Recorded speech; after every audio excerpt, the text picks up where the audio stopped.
Tarts Standard. I'm Craig Cairns, that's Joel Sked. We're at Ibrox. We've just watched a 1-0 defeat, and the story of the day for Hearts, Joel, is definitely a missed opportunity. Yeah, it feels like I have just been repeating myself when writing. The instant analysis recently against Hibs. I thought it was a missed opportunity because they were honking.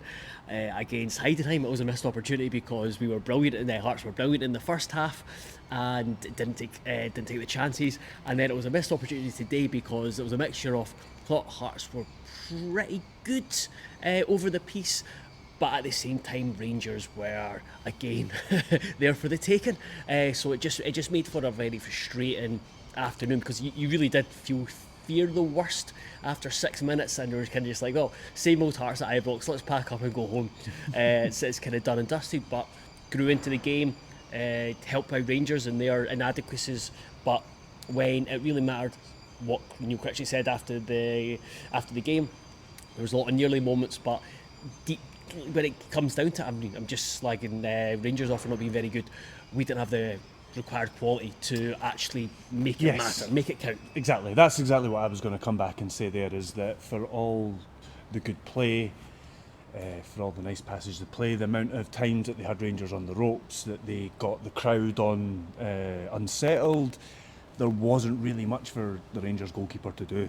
No, there wasn't, and that's the frustrating thing. It wasn't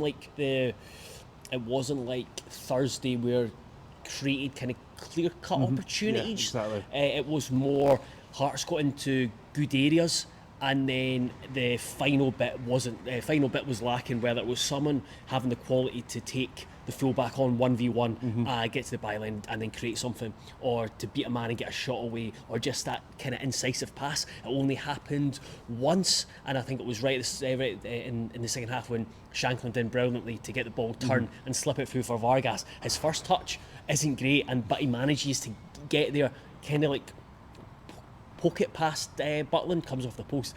Kind of reminiscent of Aberdeen again, big chance, a big time, big moment to score a big goal, a lot of bigs, but For Butland, a wee guy. yeah, but Butland, other than that, I can't think of him having anything to do. Yeah. Again, one of the big chances that came Hearts' way, it was through John Stewart and a really poor back pass. So for all the possession, all the good moments Hearts had in build-up, it just wasn't good enough in the final third. And you just look at, for example, Alan Forrest. I've got a lot of time for Alan Forrest because he is he's a really nice guy, but he's someone who you want to have, managers want to have in their squad.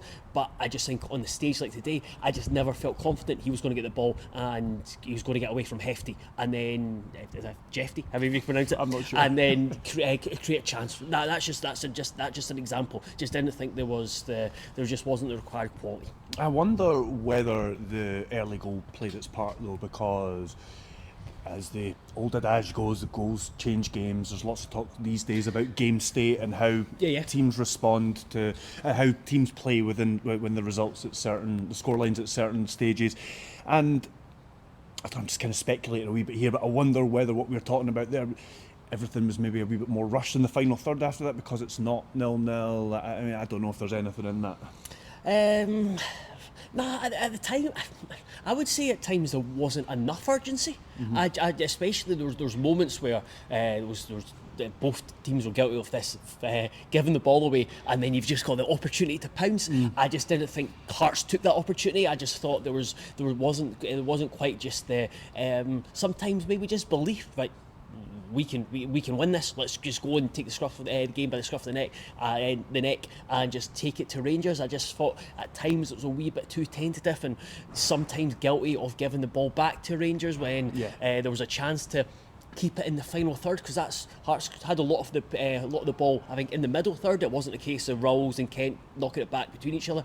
There was times where that happened just to kind of gain control, but where I just didn't think Hearts had a sustained period in the final third where Rangers had their backs to the wall, and that could have been the possibility because we heard it with the crowd. They got very, very antsy, and we knew that was the case. Where if Hearts had started really well, and if we had scored the early goal, then I think it could have been kind of a memorable afternoon. both for how angry Rangers fans would have got and also for how comfortable Hearts could have won in the end. Yeah, I mean, the goal that Hearts conceded is it's really disappointing for a number of reasons. I'll try and run through them all quickly and then you can respond how you want. But Dessers barely touched the ball. Yep. Either side of it. I mean, it's early, so after it, he barely touches the ball the entire game.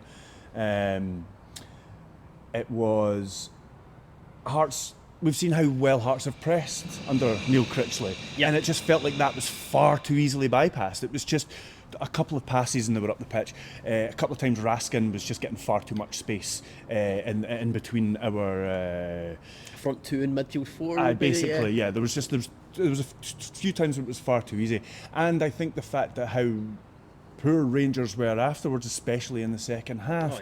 It's just really disappointing to start the game, effectively starting the game 1-0 down, basically. Yeah, that was just because I think you'd written it in the instant analysis, and I don't want to sound kind of Alex McLeish after Kazakhstan 3-0, where started the game really well, but you conceded really early. So it was. I think I used the word initially, just kind of I had that in my mind when I was writing it. It was kind of a comfortable start, but like you said, Raskin just got the freedom midfield, but and then you're like, okay, if you're giving him the ball, then you're sitting off in a good shape. But then Rangers were able to not walk, just kind of wander into the. Easy. It was 3 passes at most, and they were on the attack. Basically, they were through on goal. It wasn't good defending at all. No, and it was kind of just like how it happened. You'd expect that for a rampant Rangers side when they've moved it quickly, but this was a rubbish Rangers side. They've moved it slowly and kind of allowed them to do it. And there was.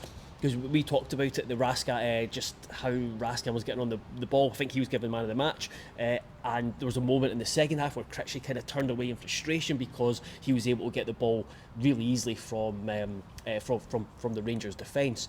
But yeah, it's just, I think it just comes back to just the miss. You're kind of. I said this. I'm not sure I've said this when we've been doing live stuff, but I've said it when talking to other people about Neil Critchley, and I think his assessment of games at the end, right after the games happened, is usually pretty good. And I think that so he's really good to listen to in that instance. And he was spot on again today that just doesn't want to hear good performance, because I thought there was elements of it was a good performance. He doesn't want Hearts to become a nearly team. It's pointless if you're doing okay but then not beating Heidenheim, or not winning the derby when Hibs are poor, or not getting at least a point here. And what about Vargas? It's a really difficult one, isn't it? Because there's clearly something there. He's scored against St Johnstone. That same game he misses a chance to sort of kill it there. He's through 1-on-1 here. He was through 1-on-1 against Aberdeen a few weeks back, and he's missed both of those. There's another, just to bore everybody again, I'm reading another book on data, the football data revolution, and this probably applies to Dessers as well, given his struggles in front, although he's still scoring loads of goals. I don't understand what the complaints are sometimes, but anyway, that's for another channel to be worrying about. But it argues, and the belief is, again, teams like Brighton and Brentford have challenged these assumptions that if a player is getting into all these positions and he's missing, they still see that as a good thing, because then they start to get undervalued in the market and that kind of thing. And so the fact that the argument there is that it's getting into those positions is the more important thing than finishing those positions, because eventually you will start to finish them. Do you see that coming from Vargas? So I understand that concept, and yeah, getting into good positions is great, but this is where kind of XG is a wee bit devalued, because I think XG is great to kind of show the chances you're creating, and that the players are getting into the right areas, and that you're and to kind of see how good chances you're creating, but sometimes players are just not very good at finishing. That's it. Sometimes it just comes down to quality. It comes down to quality, and it's been a frustration for Vargas since he's came in. You have to caveat everything with he's only 22. I think he doesn't get the same grace as other young players does he? Because he's like a £500,000 signing. And he's young, and I just think it's because there's an expectation. I think I seen Ian from Maroon Tinted Spectacles put it on Twitter. Twitter, and he talked about how Vargas was kind of paraphrasing, kind of be the revelation of the season for Hearts, and or just was so excited to see this version of this season's version of Vargas. I was the same. I thought he was going to take the next step up, and I think that's where there's been a lot of frustration amongst fans, understandably. But I think you do have to remember he's young. However, he needs to develop that composure. I remember speaking to Stephen Naismith about it. He needs to realise when he's in the final third that kind of he's in control, just kind of take a deep breath, and like you're the person who is got the ball. It's you that makes the decision. But since he's came in, is when he's had time, that's where I think that's where he struggled. We've seen it with the Kilmarnock, the St Mirren game, where it was more instinctive and he was just having to kind of fire at the shot. So that's something that definitely needs improvement. I'm absolutely not going to write him off. No, not at all. And I'm very much in the pro Kenneth Vargas camp. I really do believe that there's something really positive to harness it, because you look at that situation. That's what you want with Shanklin dropping in, getting the ball turning, playing, and Vargas stretching the team. So yeah, it's jumping on mistakes. Kind of stuff, he's a pest. He brings so much, but it's again, use this word. It's frustrating when he doesn't take those chances.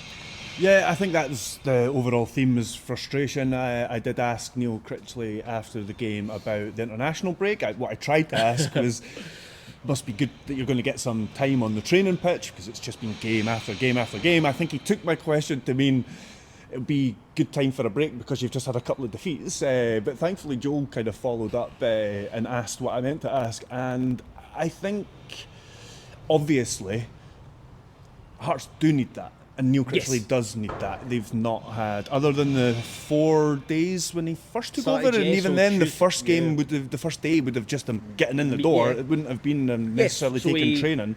So the Tuesday that wasn't it? Tuesday was an unveil, and then Wednesday, game was Saturday. So three, that's probably the longest run stretch he's had without any kind of like upcoming game, or like recovering from a game that's just passed or whatever. So it will be very interesting to see what Hearts come. I mean, couldn't pick a much more difficult game to come back to, but it'll be interesting to see which Hearts comes out of the other side of this international break. Yeah, big time. I think it's I think you have to take into consideration that Neil Critchley is a training ground coach. That's what that's what he wants to be. Speaking to people who've kind of no longer worked down south. He wants to be on the training ground. He wants to have that connection with the players. He wants to help them improve, help the team improve individually and collectively. So that'll be massive for him. I think they've got. I think the plan is they will be training the next couple of days. I think they've got a bounce game in the middle of the week for the players who have not been playing. I'm guessing some players who have been playing will play in that as well. Then they'll have a few days off by the sounds of it, and then they'll be all building up to the Celtic game. So I'm really encouraged, because I like a lot of the aspects we've seen so far under Neil Critchley. There seems to be a base level of performance we're getting now, or at least the application of it. Anyway, there's a standard that's being met there that wasn't being met before Critchley came in. Basically. Yeah. There's not been any disastrous performances, and you can see identity forming. You kind of know what we're going to get. You know what you're going to get when turn up and watch Hearts. Sometimes it'll be better. Sometimes it'll be not as good. But it's not been awful. There's not been an awful performance yet. There's a great attitude out with the ball. Again, that first half at Heidenheim is exactly how Hearts fans want to see a Hearts team play. It's impossible that it's going to be like that all the time, but the fact that that's in it, and they can do it every done it against Ammonia, done against St Mirren, that it's more consistent. That's a big one, and the fact that Musa came back as well. I did. You want to add anything on that before we go? Just that he. Sorry, I was. I get messages on my watch. That's what I was checking. I found the more interesting aspect was what Neil Critchley said afterwards, that he was just kind of based it on training, that he's trained well, he's worked his way back in. As soon as he came on, like, Hearts had already started to not fall away, but not have as much final third opportunities. I think they had their best spell maybe just before that. I think when he went to make the substitutions, Hearts had a really good spell, delayed them a little bit, and then Rangers sort of got a wee bit, well, I say got a wee bit of a foothold. They were getting the ball into Hearts' half and then losing it. That was pretty much what Rangers did for the entire second half. But yeah, didn't perform that well after those substitutions. I'd like to get Musa opportunities, involved, not to blame them for how we played, but to get him opportunities. Yeah, so I think that's something to maybe look at. It's just intriguing that if he's going to be part of it, Who else could work their way back in? Yeah, longer term. And the fact is, we like everyone knows, Hearts need something a wee bit different or more depth in attack, more quality. So we'll see. But it was nice because we've been asked a lot. It's like, where's Musa? Where's Musa? I know. What's happening with Musa? And I think he's just kind of maybe finally made a really or just made a slowly and surely made a good impression and got himself back in. So. So yeah, we will have an international break now, and Celtic again. Celtic in 2 weeks. My God, what am I doing here? Joel's going to be off next week. We'll sort out some other content for you. But until then, make sure you share this. Please subscribe if you haven't already. Lots of you that are watching aren't subscribed. It's free, it's easy to do, and it really, really helps us. Please be sure to check everything out at heartstandard.co.uk, and we will see you again soon.